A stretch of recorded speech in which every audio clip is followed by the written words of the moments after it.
माननीय व्यासपीठ, मोरे साहेब आणि इथे जमलेले सगळे माझे समाज बंधू भगिनींनो, मी खूप असा चांगला वक्ता नाही आहे, पण मोरे साहेबांनी आग्रह केला होता येण्याचा, तर आलो. परवाच्या दिवशी त्यांच्याशी बोलता बोलता एक महत्त्वाची गोष्ट आम्ही जी डिस्कस केली आहे ती समाजासाठी एक वास्तूची.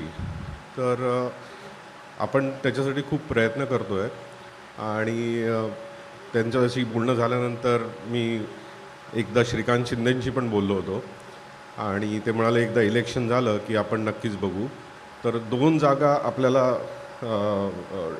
लोकेट करता येत आहेत, एक कल्याणमध्ये आणि एक गोरेगावमध्ये, जी तुम्ही सांगितली होती ती. सो आय थिंक तुम्ही जे श्रम घेत आहेत एवढे त्याला फळ मिळायला पाहिजे. एवढंच बोलून मी माझे 2 शब्द. थँक्यू.